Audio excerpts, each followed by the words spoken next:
tardes para todos nuestros asistentes. Soy Lina Garzón y les doy la bienvenida a este importante tema. Abordaje legal, evaluaciones médicas ocupacionales y los aspectos jurídico-administrativos. Invitamos a nuestro experto, el doctor Jesús Palomino, abogado especialista en Derecho Laboral y Seguridad Social. Doctor Jesús, muy buenas tardes, bienvenido.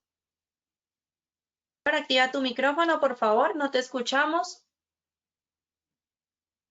Gracias, Lina. Muy buenas tardes. Estaba muy juicioso por aquí y se me había olvidado. Muy buenas tardes. Gracias para todos ustedes. Hoy estamos prácticamente en la charla número 10, Evaluaciones Médicas Ocupacionales. Como ustedes observarán, cada semana vamos avanzando poco a poco en el conocimiento de la normatividad del sistema de gestión en seguridad y salud ocupacional. Y les prometo que esta, como siempre, será muy especial. Lina, creo que como estamos acostumbrados, lo primero obviamente, ¿cuál es el objetivo general de esta charla?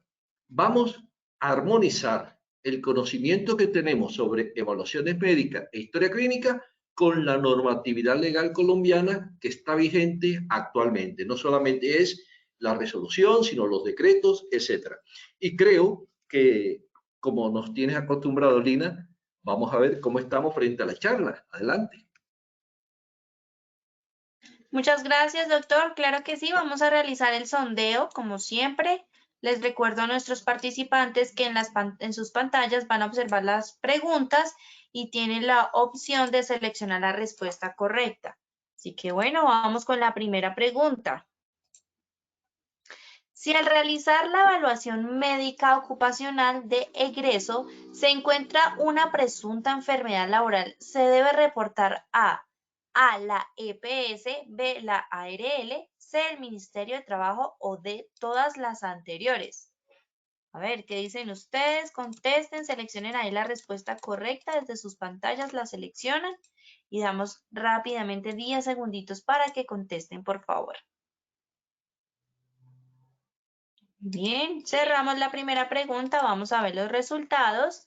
El 8% dijo la EPS, el 44% la ARL, el 1% Ministerio de Trabajo y un 46% nos dijo todas las anteriores. Vamos con la segunda pregunta. El empleador puede tener acceso a la historia clínica del trabajador previa autorización de A, la ARL, B, Ministerio de Trabajo, C, el trabajador o D, ninguna de las anteriores. Vamos a ver qué dicen ustedes. Ahí contesten, seleccionen la respuesta correcta. Muy bien, vamos a ver los resultados en pantalla. El 9% dijo la ARL, 4% el Ministerio de Trabajo, un 58% el trabajador y un 29% ninguna de las anteriores. Vamos con la tercera y última pregunta de esta primera parte de nuestro sondeo. El costo de los exámenes preocupacionales del trabajador independiente será asumido por A, la ARL, B, el contratante, C, el contratista o D, ninguna de las anteriores. Nuevamente 10 segunditos para que contesten, por favor. Por supuesto, la idea es que todos participen, voten.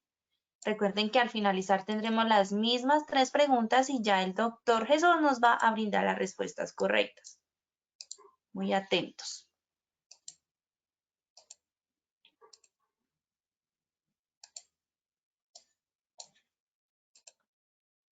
Bueno, muy bien, cerramos la tercera y última pregunta de esta primera parte del sondeo y los resultados, el 3% dijo la ARL, un 33% el contratante, un 55% el contratista y un 9% ninguna de las anteriores. Bueno, doctor, te dejo entonces con los asistentes para que iniciemos, por favor. Muchas gracias, Lina. Y en el desarrollo de la charla, pues iremos dando algunas claves para la respuesta. Muy amable. Lo primero que tenemos que comunicarnos es que las evaluaciones médicas ocupacionales, su fundamento jurídico está en la resolución 2346 de 2007 y básicamente son 5 tipos de evaluaciones. Preocupacional o de ingreso, lo que antes llamábamos el examen de ingreso, las periódicas, que estas periódicas podemos decir a las que programamos y también por cambio de ocupación. La post-incapacidad o reintegro, recuerden que cuando una persona ha tenido un tiempo prolongado fuera de la empresa, cuando regresa es necesario hacerle un examen post-incapacidad o reintegro. Y por último, los exámenes post-ocupacional o de egreso. Entonces tenemos que son básicamente 5 los tipos: ingreso, periódico, egreso, post-ocupacional y cambio de ocupación. Antes de continuar, me gustaría señalar lo siguiente. En el año 2002, los Ministerios de Salud y de Trabajo fueron fusionados por el presidente de ese entonces, el doctor Álvaro Uribe. Por tanto, la resolución 2346 salió y se expidió cuando el ministerio que se llamó en ese momento Ministerio de la Protección Social estaba unido Ministerio de Trabajo y Ministerio de Salud. Posteriormente, en el año 2011, por la ley 1444, se dividieron los ministerios y volvimos a Ministerio de Trabajo por un lado y Ministerio de Salud por otro. Esto es importante para algún comentario que posteriormente vayamos a hacer sobre vigencias, derogatorias, etc. Entonces, la resolución 2346 de 2007 fue expedida por el Ministerio de la Protección Social, que en ese momento estaba conformado por Ministerio de Salud y Ministerio de Trabajo. Analicemos los aspectos más importantes de la 2346 en el entendido que quien les habla es un abogado. No voy a entrar en temas técnicos ni médicos, sino, como su nombre lo indica, las obligaciones que tenemos frente a nuestra legislación y en lo posible dar algunas guías para que administrativamente podamos desempeñarnos bien y podamos cumplir con la normatividad. Bueno, ya sabemos que las médicas preocupacionales o de ingreso, en forma muy general, son las que se utilizan para cuando una persona va a ingresar, va a ser parte de la compañía, cuando ya usted seleccionó. Y aquí lo importante es el inciso tercero que dice: el empleador tiene la obligación de informar al médico que realice las evaluaciones médicas preocupacionales sobre los perfiles del cargo, describiendo en forma breve las tareas y el medio en que se desarrollará su labor.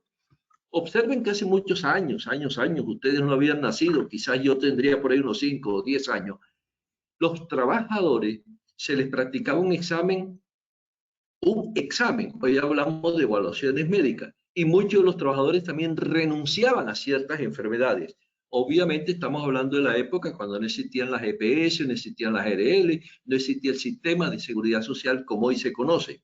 Pues bien, en aquella época los exámenes los hacían médicos y podrían ser un médico general. Hoy no, hoy los médicos tienen que ser especialistas con licencia y el empleador tiene que entregarle al médico que va a hacer las evaluaciones un perfil, tiene que describir las tareas y usted con su médico de cabecera pues organizan los diferentes profesiogramas, etc. De tal modo que el examen de ingreso de un soldador, de un aspirante soldador, el examen de ingreso de un conductor, no siempre son iguales. Cada uno va dirigida a los riesgos propios de cada trabajador.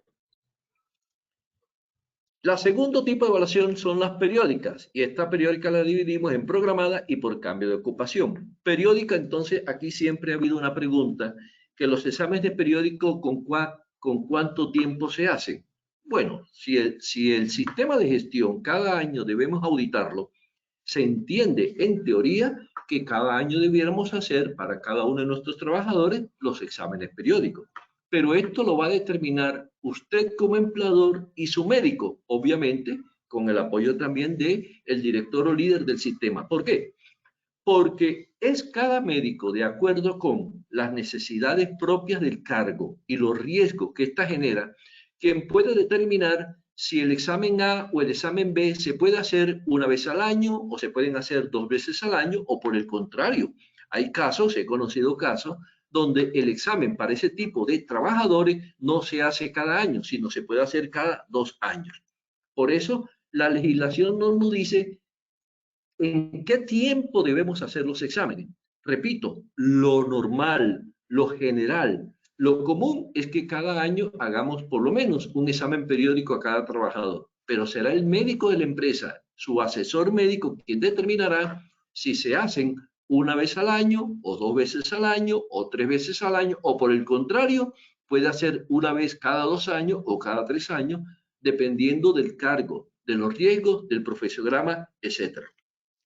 El tercer tipo de examen, cambio de ocupación. Pongamos un ejemplo.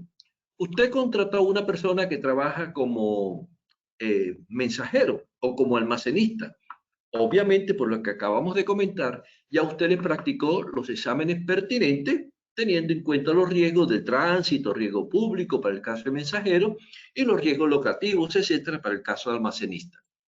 Pero, como todos tenemos derecho a ir progresando, hubo una vacante en la empresa, supongamos electricista, y el muchacho del almacén, junto con el muchacho de servicios generales y el mensajero, tienen conocimientos de electricidad. Es más, son electricistas, pero fueron contratados como mensajero el uno y bodeguero el otro. Pues bien, la persona que sea escogida como electricista, como hay un cambio de ocupación y hay nuevos riesgos diferentes a lo que traía, en este caso se impone por mandato del artículo 5 la práctica de una nueva evaluación médica. No porque ingresa a la empresa, porque ya estaba en la organización, simplemente porque, a ver, el cambio de ocupación con los nuevos riesgos, hay que conocer cómo se encuentra su organismo frente a las nuevas tareas, etc. Y hablemos ahora de las evaluaciones médico-ocupacionales de egreso. Quiere decir cuando termina el contrato, cuando la persona ya se retira de la empresa. En este caso, como quiera que estamos hablando de las evaluaciones médicas reglamentadas por la resolución 2346, obviamente que es obligación del empleador al terminar el contrato de trabajo, entregarle a cada trabajador, al trabajador que se retira, por cualquier motivo, la orden para que se vaya a practicar el examen médico. Y aquí en el parágrafo encontramos algo importante que estaba por ahí escondido y que quizás usted no había escuchado antes, o si lo había escuchado, de pronto lo había olvidado. Cuando ese trabajador se retira de la empresa y va a la práctica del examen, obviamente el médico le ausculta, le pregunta, le investiga, y si el médico encuentra una presunta enfermedad profesional, en este caso laboral, o secuela de eventos profesionales que no le habían sido diagnosticados al trabajador y que ellos ocurrieron durante el tiempo en que la persona estuvo laborando en su empresa, el médico se lo informa a usted y con ese conocimiento usted tendrá que elaborar y presentar el correspondiente reporte a las entidades administradoras, que son la EPS, la ARL y por mandato del decreto 1072, como es una enfermedad laboral, al Ministerio del Trabajo. ¿Para qué?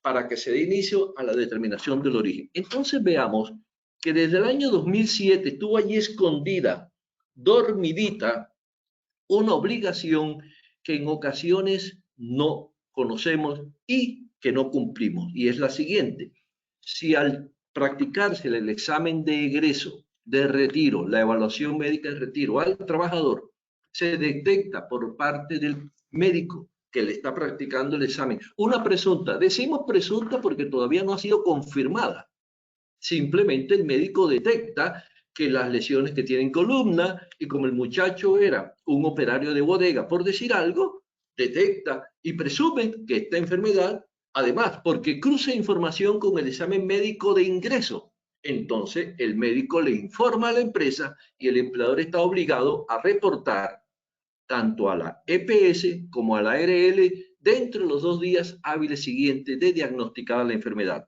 Y como el decreto 1072 nos impone esa obligación también, tiene que reportarlo al Ministerio del Trabajo. Entonces no olviden esta obligación.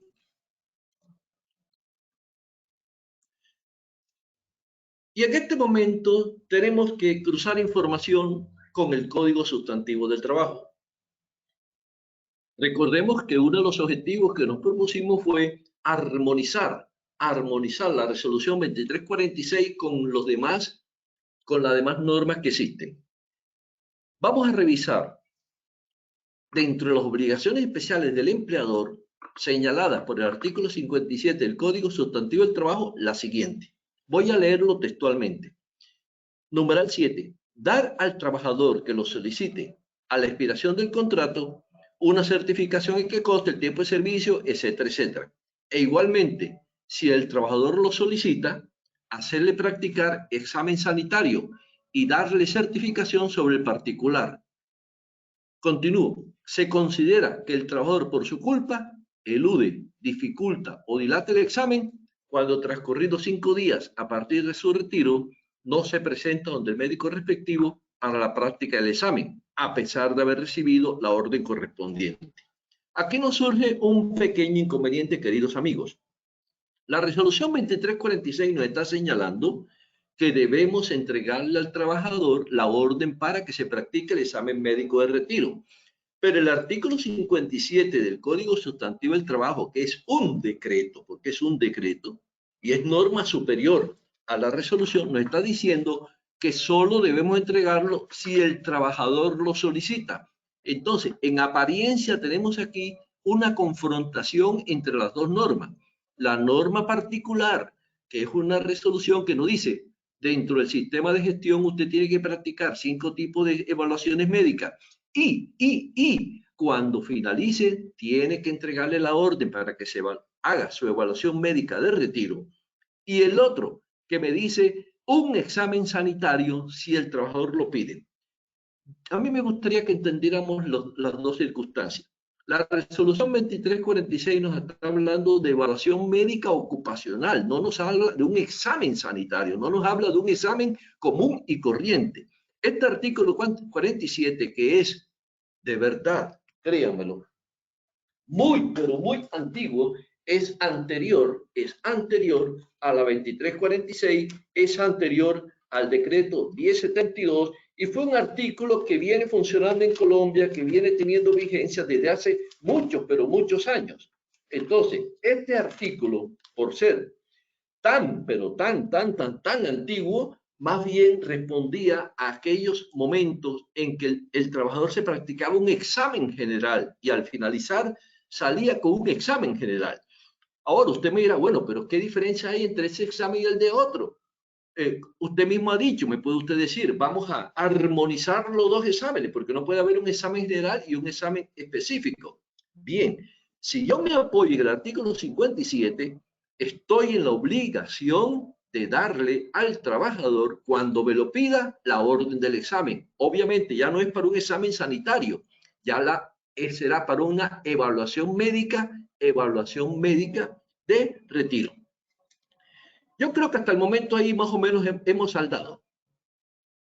Ahora, si el trabajador no lo pide, si el trabajador no pide la orden, usted debiera o no entregarla. Yo prefiero que la entreguemos. ¿Por qué?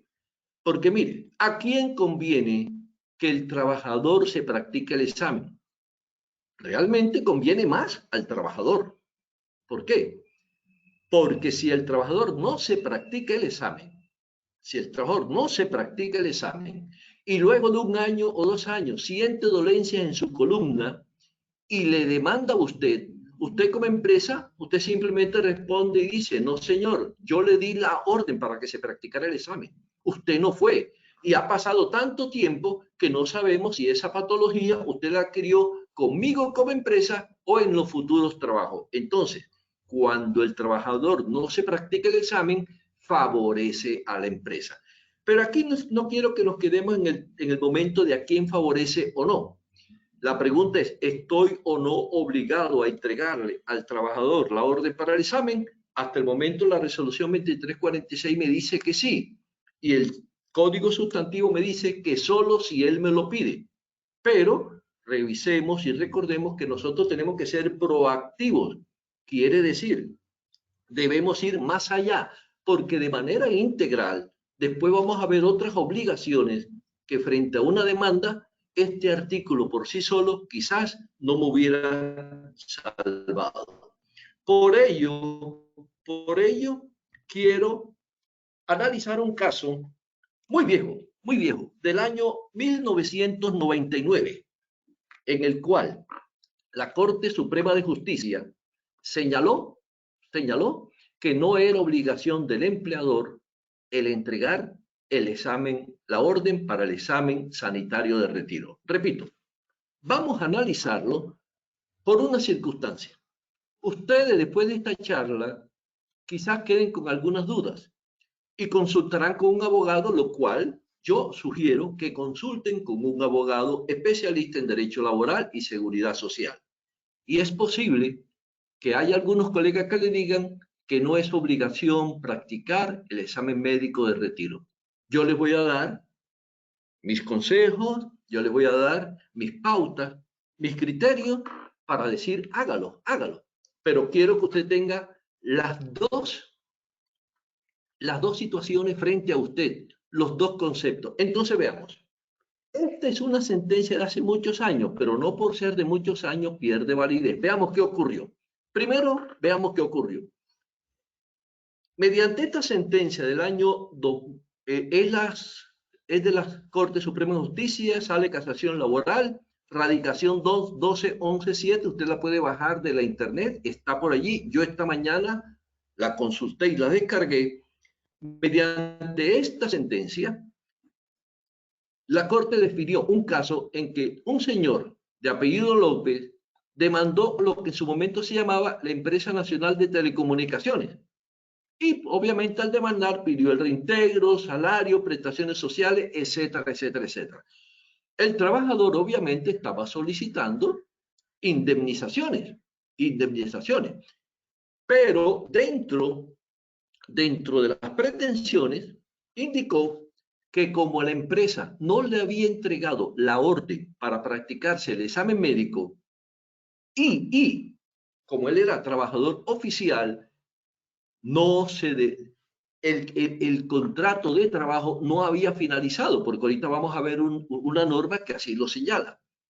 La Corte, cuando estuvo definiendo el caso, mire que él dice que no le dieron la indemnización por despido y que el ente demandado no expidió el certificado médico de retiro de acuerdo con el artículo 57. En fin, dentro de todas las pretensiones, él se estaba apoyando que al no haberle dado el certificado médico, por tanto, se tenía que ser reintegrado porque el despido no era válido. Entonces, la Corte en ese momento se apoyó en una sentencia que dijo lo siguiente. Voy a leerlo. El artículo 65 del Código Sustantivo del Trabajo, que es aplicable al sector privado, que fue el que nosotros leímos ahorita, dice que el empleador tiene la obligación de hacer practicar el examen médico al trabajador que lo solicite y que haya terminado uno anterior. Sigue diciendo la Corte, esa norma tenía su razón de ser cuando el régimen legal fijaba en el empleador la obligación de dar a sus trabajadores asistencia médica, quirúrgica y hospitalaria, es decir, cuando las prestaciones asistenciales de la salud e incluso la de vejez estaban a su cargo. Pero ahora, cuando en el sector oficial y en el privado, continúa diciendo la Corte, la asistencia médica se presta a través de organismos especializados, y los organismos especializados son las EPS, la ARL, y el empleador ha sido liberado de esa carga prestacional, el examen médico de egreso como obligación patronal debe considerarse desaparecida o innecesaria y parcialmente subrogada la norma legal, pues para esa asistencia, el trabajador debe recurrir no al médico del patrono, como decía el código, sino a los organismos de asistencia, léase EPS, ARL. La obligación legal del artículo 65, entre paréntesis, aquí hay un error de la sentencia, porque no es artículo 65, sino artículo 57, como hemos leído. Entonces, repito, la obligación legal del artículo, léase 57, se conservará para aquellos casos en que el trabajador, por razones de ubicación geográfica o por otra causa, no reciban asistencia médica de entes especializados. Lo anterior resulta aplicable al sector público y frente a la norma que cobija el mismo, se desestima el cargo en consecuencia. ¿Qué significa? Que la Corte no le dio la razón al trabajador porque consideró que la empresa no estaba obligada a entregarle la orden para el examen médico. Esta sentencia que acabo de señalar, esta sentencia que acabamos de mostrar, que es la sentencia radicación 12.11.7 del 22 de julio de 1999, nos está diciendo que usted como empresa no tiene por qué hacer examen médico de egreso. Con todo respeto, yo no estoy de acuerdo con esta sentencia de la Corte. En primer lugar, porque ustedes ven, y usted mira, pero ¿quién es usted para no estar de acuerdo? Bueno, vamos a analizar el punto histórica y jurídicamente. En primer lugar, porque esta sentencia es del año 99 y se está apoyando a su vez en una sentencia del año mucho anterior, muy, pero muy anterior. Y para ese tiempo, la 2346 no se había expedido, no se había expedido el 1072, no se habían expedido los estándares mínimos, no se había expedido el 1295-1994. Y si seguimos la línea de la sentencia, que me parece equivocada, tendríamos que suprimir todas las evaluaciones médicas, porque mire que la sentencia está diciendo, ya el empleador no tiene que hacer exámenes médicos porque para eso está la EPS y la ARL. Usted hoy, me imagino, si piensa igual que yo, dirá, no, la magistrada se equivocó, es imposible, porque si suprimimos el examen médico de egreso, también tendría que suprimir el examen médico de ingreso, los periódicos, cambio de ocupación y los posincapacidad. O todos en la cama o todos en el suelo. Ahora, como este es un curso de un diplomado en que ustedes y yo nos vamos a encontrar al mes 2 o 3 veces, a mí me gustaría que tanto ustedes y yo continuáramos indagando a ver si hay sentencia más reciente que confirme lo que estoy señalando. Porque, repito, es posible que a usted le digan no tiene que entregarle orden de retiro a los trabajadores, perdón, orden de examen médico de retiro al trabajador, porque la Corte en el año 99, mire, eso hace muchos años, en el año 99 dijo ya que eso no era válido. Digamos que hasta el momento aceptemos lo que ha dicho la Corte, pero sin embargo, ojo, no hay una norma que haya derogado el artículo 57, solamente una sentencia que encontramos. Por eso, vamos a ponernos a la tarea y en la próxima sesión que tenemos que hablar de fuero de salud, si hemos encontrado la respuesta, seguimos charlando sobre ello. Entonces, repito, el caso que acabamos de analizar, un trabajador contra Telecom, como no le dieron la orden de retiro, porque él no la pidió, y la Corte dijo que no era obligación, no tanto porque no la haya solicitado, sino porque como ya existían otros estamentos, en este caso la Seguridad Social, el empleador no tenía que practicar examen médico de retiro. Insisto, no estoy de acuerdo con ese planteamiento y quiero fundamentarme en otras normas y son las siguientes.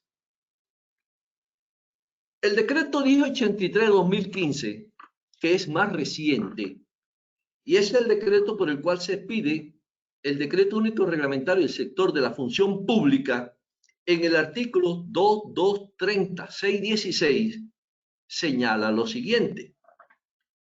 Condición de pago para terminación del contrato y término de suspensión para el efecto. Bueno, después que nos está hablando de algunas cosas, nos dice, parágrafo primero, tampoco se considerará terminado el contrato de trabajo mientras no se practique el nuevo examen médico de que trata la norma vigente y no se le dé el correspondiente certificado de salud al trabajador, a menos que éste, por su culpa, eluda, dificulte o dilate dicho examen. Entonces, mire, cómo remata el artículo 2230-616 en el año 2015, año que es posterior, ojo a la sentencia del 99. La Corte dijo no, que en el 99 no había obligación, pero en el año 2015 el presidente de la República, a través del decreto 1083, está señalando lo siguiente, que sí hay que practicar examen médico y que mientras no se practique el examen médico, no se puede dar por terminado el contrato de trabajo en la función pública, trabajadores oficiales. Y por tanto remata diciendo, se considerará que el trabajador por su culpa elude, dificulta o dilata el examen si transcurridos 5 días a partir de su retiro no se presenta al médico respectivo para la práctica del examen. Copió exactamente lo que decía el código en el artículo 57. Entonces, observen por favor, que aunque se dijo que el artículo 57 estaba muerto, en la parte del examen, en el año 2015, el decreto único reglamentario del sector de la función pública lo revive, se apoya nuevamente en su texto para señalar es obligación de las entidades oficiales ordenarle el examen de retiro, porque de no hacerlo, el contrato de trabajo no ha terminado. Y encontré también un concepto reciente, porque esa es la idea que quiero que hagamos ustedes y yo, que busquemos conceptos, normas, jurisprudencia y todo lo que sea reciente para ver si esa sentencia de la Corte del año 99 se mantiene. Y la función pública, mediante concepto 390281 de hace 2 años apenas, o 3 años, porque ya vamos para el 2022, mantengamos 2 años, porque estamos en el 2021, señala lo siguiente. Revisa una situación X y al final dice que los exámenes de retiro están reglamentados en el decreto 1072-2015, nos habla el artículo 224-218 y por tanto dice, de conformidad con lo anterior, se entiende entonces que los exámenes médicos de ingreso, periódico y egreso son obligatorios para todos los empleadores, incluidos los de las entidades públicas. Con ello, queridos compañeros, entonces, concluyo. Hoy, los exámenes de retiro son obligatorios. El empleador tiene que darle al trabajador, lo pida o no lo pida, la orden para el examen médico. Si usted encontró por allí una sentencia que dice lo contrario, pues vamos a abrir el debate la próxima semana, me pueden escribir, yo al final dejaré mis correos, si es preciso hacemos una webinar, etcétera, pero considero que sería un error del empleador no entregar el examen médico de retiro, porque son más las normas que sí debe hacerlo y solamente una, la sentencia del año 99 y un artículo, el 57 del Código que dice si el trabajador lo pide.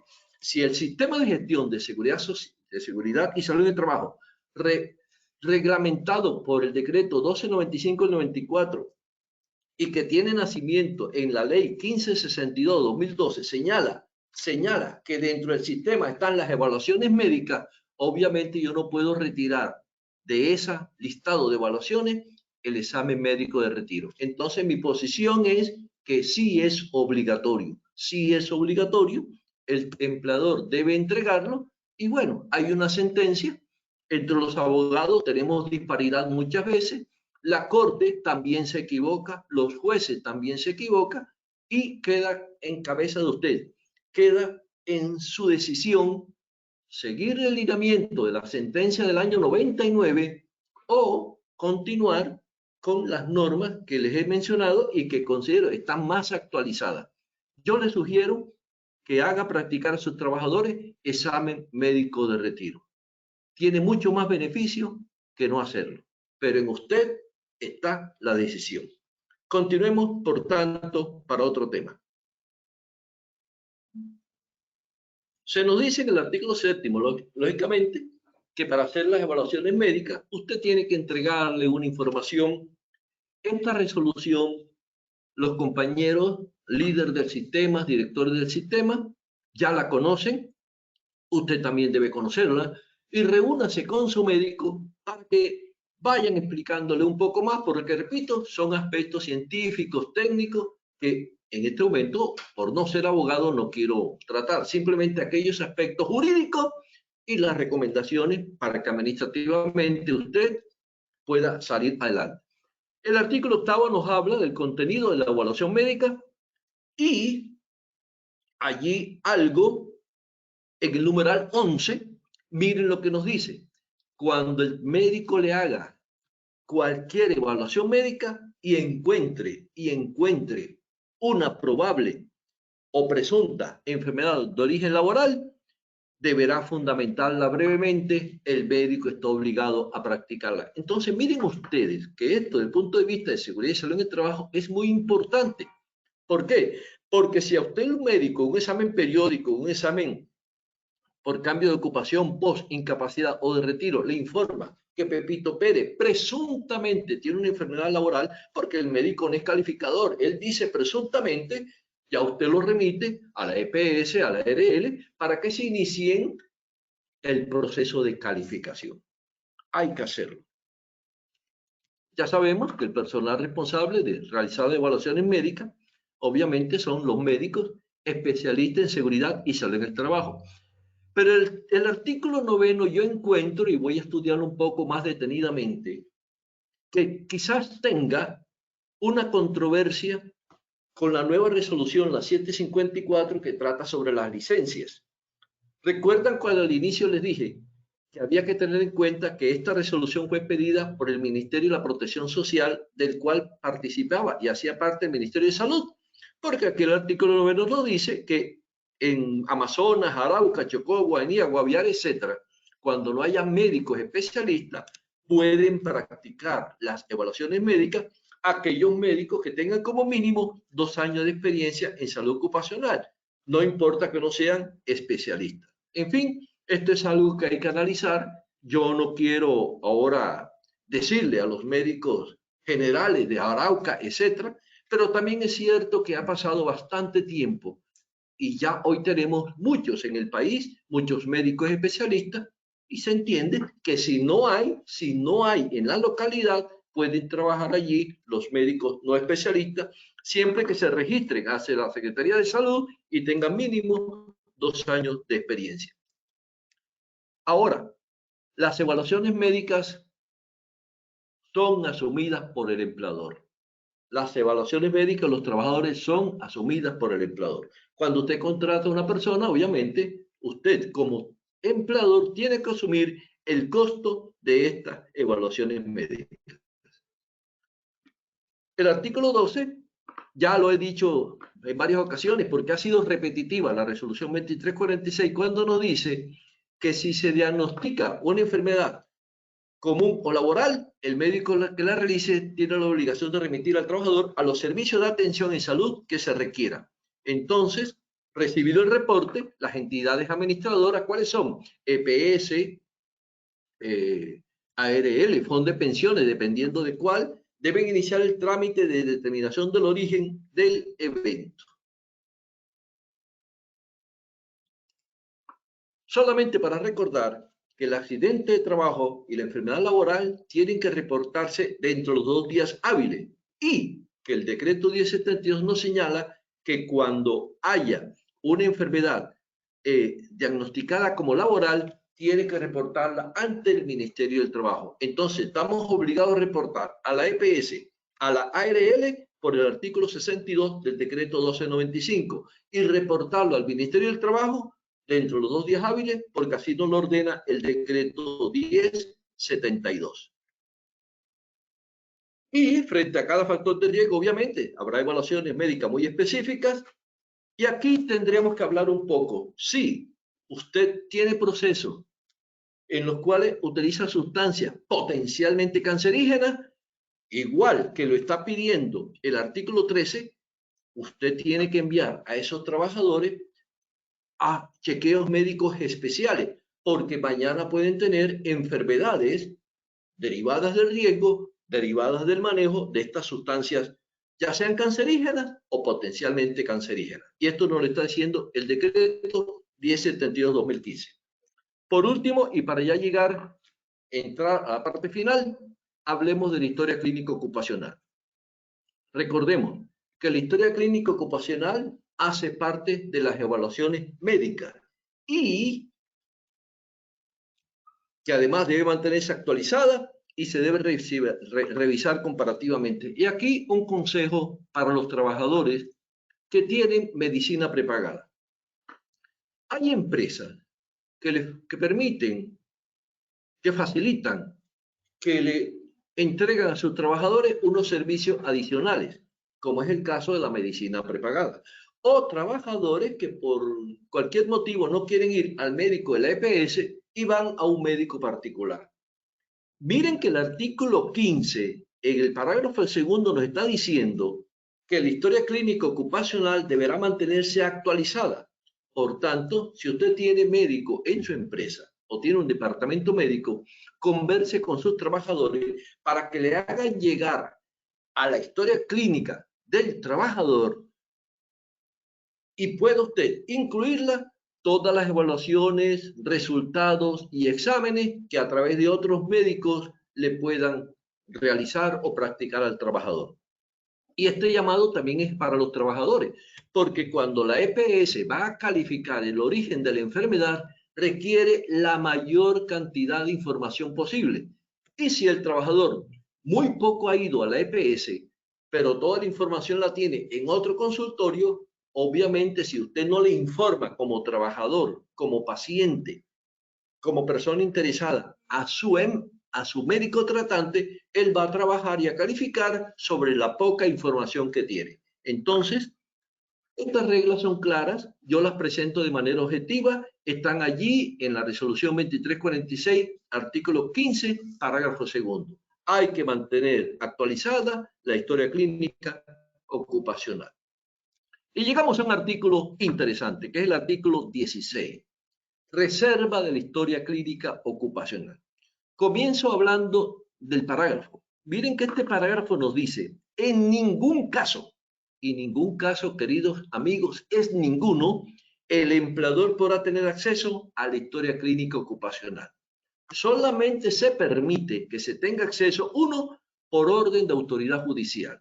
Un juez de la República, en un proceso que se ventile un aspecto X, solicita la historia clínica y obviamente quien tenga la custodia de la historia clínica deberá entregarla.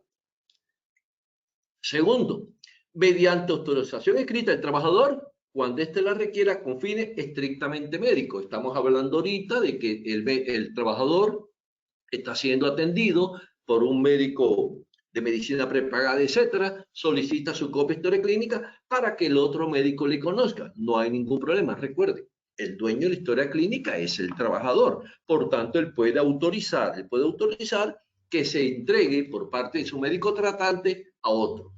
Tercera, ese médico tratante, que puede ser un médico de la EPS, un médico de la medicina prepagada, está atendiendo al trabajador y requiere conocer qué dolencia, qué patología ha tenido. Entonces, él la solicita, pero también se requiere el consentimiento del trabajador para que se haga el seguimiento de esta historia clínica. Y por último, cuando se va a calificar el origen o la pérdida de capacidad laboral, que puede ser la ARL o la EPS o el Fondo de Pensiones o la Junta de Calificación de Invalidez, entonces también con el consentimiento del trabajador. Observen que en los casos 2, 3 y 4 siempre debe estar el consentimiento del trabajador, pero ¿qué? Cuando lo pidan los médicos. No es que el trabajador diga, yo autorizo al empleador para que tenga acceso a la historia clínica. No, no, porque aquí, y perdónenme, entra el famoso consentimiento informado. Wikipedia, que de pronto usted diga, bueno, pero ¿qué tiene que ver Wikipedia aquí? Si ahí en Wikipedia todo el mundo escribe, tiene una definición de consentimiento informado. Y digo, es el documento mediante el cual se garantiza que el candidato y o trabajador es informado y acepta voluntariamente la realización de las evaluaciones médicas ocupacionales, después de haber comprendido la información que se le ha dado acerca del objetivo del examen, los beneficios y las directrices a seguir. No quiero extenderme mucho, pero para mí el consentimiento informado es la autorización que da el trabajador para que su médico tratante o cuando le van a practicar una intervención quirúrgica, la clínica y el médico la puedan realizar. Pero nosotros en las empresas, queridos amigos, hemos utilizado mal la expresión consentimiento informado, porque si yo me regreso al artículo 16, que me dice que en ningún caso el empleador podrá tener acceso a la historia clínica ocupacional, ¿cuál es el fundamento para que en las empresas donde no hay médico, ojo, donde no hay médico ocupacional, el jefe de gestión humana, el abogado de la empresa y el dueño de la empresa puedan tener acceso a la historia clínica del trabajador mediante un documento que en las empresas estamos llamando consentimiento informado? Quítele el nombre consentimiento informado y póngale autorización para violar la reserva de la historia clínica. Estoy siendo grosero, lo sé y me disculpo, pero póngale autorización para conocer de la historia clínica, porque ese consentimiento informado que en las empresas se viene manejando no es válido. Con todo respeto, ahora que entramos a la reapertura y alternancia, esos consentimientos informados de los padres de familia para que los niños puedan ir, para mí tampoco son válidos. porque el consentimiento informado, como lo acabamos de comentar, y de acuerdo con el artículo 14 de la resolución 8430 del 93, es un documento que el paciente le entrega al médico o a la clínica, autorizándole a practicarle una intervención quirúrgica o un procedimiento y liberándolo, obviamente, de responsabilidades. Entonces, miren, por ejemplo, que aquí le traigo una norma que espero que no haya sido derogada, la resolución 8430 del 93 del Ministerio de Salud, que el artículo 14 define lo que es el consentimiento informado y dice, es el acuerdo por escrito mediante el cual el sujeto de investigación o en su caso su representante legal autoriza su participación en la investigación con pleno conocimiento de la naturaleza de los procedimientos, beneficios y riesgos a que se someterá, con la capacidad de libre elección y sin coacción alguna. Entonces, por favor, espero no equivocarme, pero considero que esos consentimientos informados que utilizamos en las empresas no tienen validez. Si usted no tiene un médico especialista en seguridad y salud del trabajo con licencia en su empresa, usted no puede tener las historias clínicas. Ellas deben reposar en las IPS que le están practicando ustedes los exámenes. Entonces, ya sobre custodia e historia clínica, lo acabo de conversar. Y para terminar, el diagnóstico de salud.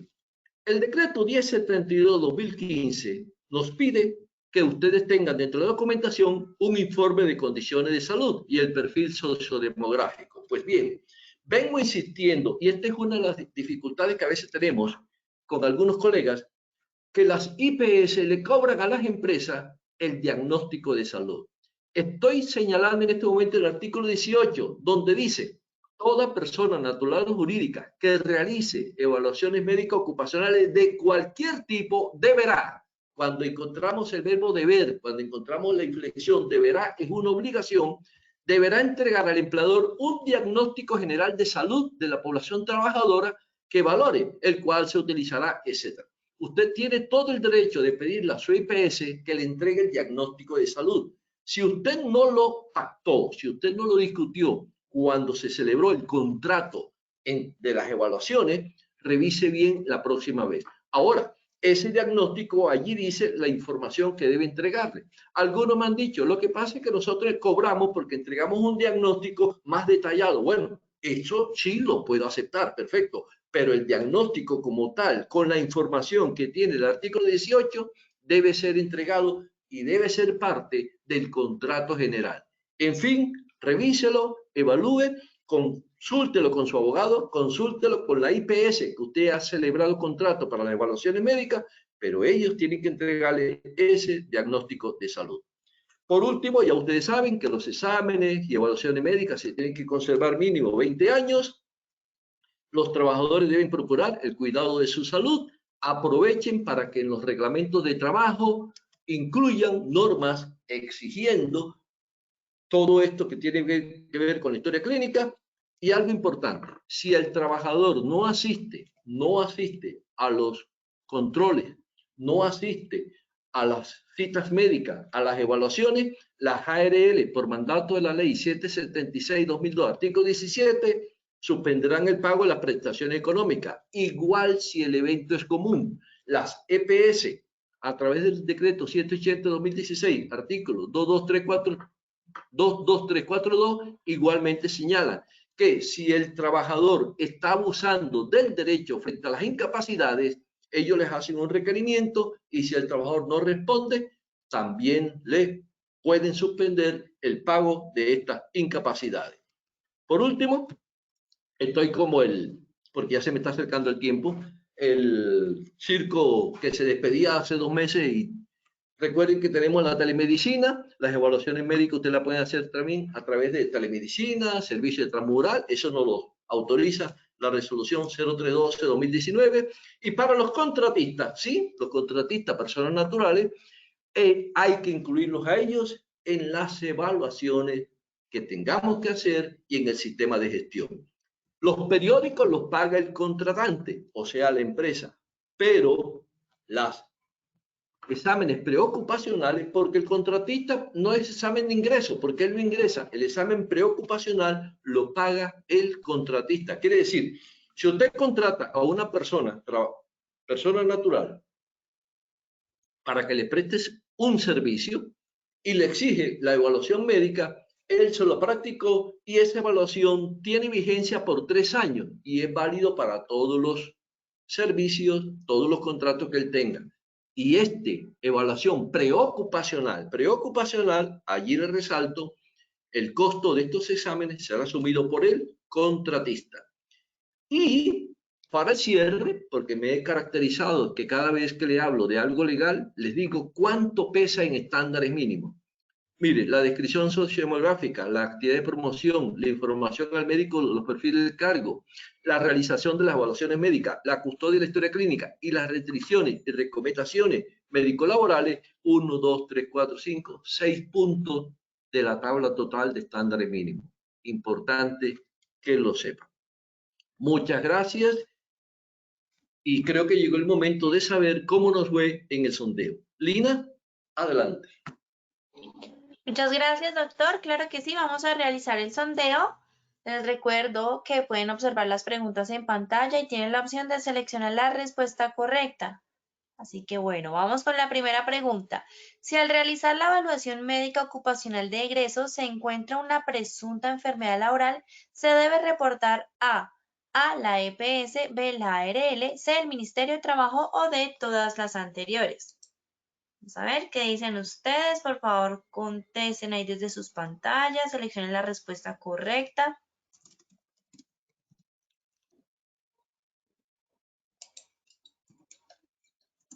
Bueno, cerramos la pregunta y vamos a ver los resultados en pantalla. El 7% dijo la EPS, un 23% la ARL, un 2% Ministerio de Trabajo y un 68% todas las anteriores. Así que bueno, Doc, cuéntanos cuál es la respuesta correcta, por favor. No, muy bien, porque al inicio todas, que es la respuesta correcta, todas había tenido el 46. Luego las explicaciones, pues subió al 68%. Efectivamente, hay que informarle a la EPS, a la ARL y al Ministerio del Trabajo. Por tanto, la respuesta es todas las anteriores. Perfecto. Bueno, Doc, muchas gracias. Vamos con la segunda pregunta entonces.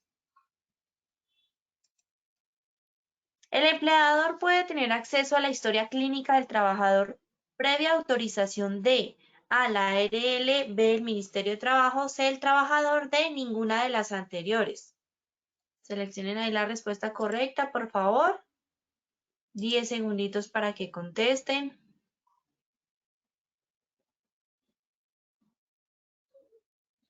Bueno, muy bien, cerramos la segunda pregunta y vamos a ver los resultados. El 6% nos dijo la ARL, un 5% el Ministerio de Trabajo, un 54% el trabajador y un 35% ninguna de las anteriores. Así que, Doc, cuéntanos por favor cuál es la respuesta correcta. Bueno, aquí sí estoy un tanto preocupado porque probablemente no le expliqué muy bien, quizás porque ganó supuestamente que el trabajador, pero miren cómo es el encabezamiento. El empleador, ojo, el empleador puede tener acceso y dijimos, ninguna, en ningún caso el empleador aún con el consentimiento del trabajador no puede, no puede. Ustedes dirán, pero usted dijo que el trabajador podía autorizar, sí, pero autorizar a los médicos, no al empleador. Entonces la respuesta correcta es ninguna de las anteriores. Bueno, muy bien. Vamos entonces con la tercera y última pregunta. El costo de los exámenes preocupacionales del trabajador independiente será asumido por la ARL, el contratante, el contratista o ninguna de las anteriores. Seleccionen ahí la respuesta correcta, por favor. 10 segunditos para que contesten. Bueno, muy bien. Cerramos la tercera y última pregunta. Vamos a ver los resultados en pantalla. El 2% nos dijo la ARL, un 21% dijo el contratante, el 72% dijo el contratista y un 5% ninguna de las anteriores. Cuéntanos, Mido, cómo nos fue con esta. Bueno, aquí sí ya estoy más contento, claro. Aquí sí estoy contento porque efectivamente la respuesta correcta es la C. Las evaluaciones preocupacionales las asume el contratista, persona natural, y respondieron del 55, aumentaron al 72. Ahí sí estuvo muy, pero muy bien. La respuesta correcta es la C, el contratista. Muchas gracias, Lina. Bueno, Doc, a ti muchas gracias por habernos acompañado el día de hoy, por supuesto, con este tema tan importante. Y bueno, nos vemos entonces en una próxima ocasión. El próximo tema va unido, fuero de salud, qué hacer con el enfermito, restringido, incapacidades superiores a 180 días y continuaremos. Si hay alguna inquietud con respecto a lo dicho hoy, continuaremos en la próxima sesión. Gracias por la invitación. Claro Gracias. que sí, Doc, muchas gracias y por supuesto a todos muchas gracias por su participación. Como siempre les invito a que visiten Posipedia para que conozcan toda la programación de esta semana, se inscriban y participen de nuestra programación. Los dejamos con el siguiente video, que tengan una feliz tarde. Positiva Educa.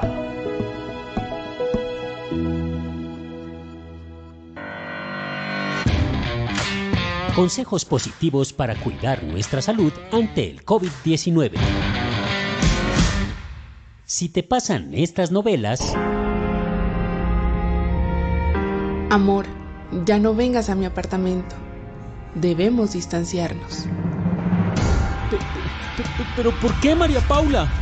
¿Ahora qué voy a hacer sin ti? Tú eres mi vida. Por favor, no me dejes en este sufrimiento.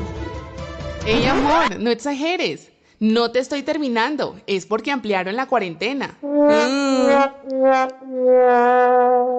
En lo posible, mantente en distanciamiento social. ¿Por qué? Porque cuando alguien con una enfermedad respiratoria como la infección por el COVID tose o estornuda, proyecta pequeñas gotículas que contienen el virus. Y si tú estás demasiado cerca, puedes inhalar el virus y contagiarte. Por ti, por tu familia, por todos los tuyos, cuídate. Te necesitamos sano y salvo. Y de esta forma estaremos seguros y nos conservaremos positivamente saludables. Por eso mantente informado y sigue las recomendaciones de tu ARL Positiva. Porque Positiva siempre está contigo. Te cuidamos, te ayudamos, te educamos. Y a través de nuestra página web www.positiva.gov.co y www.posipedia.co hemos puesto todos nuestros desarrollos para protegerte integralmente. Es tu protección nuestra prioridad. Positiva te acompaña.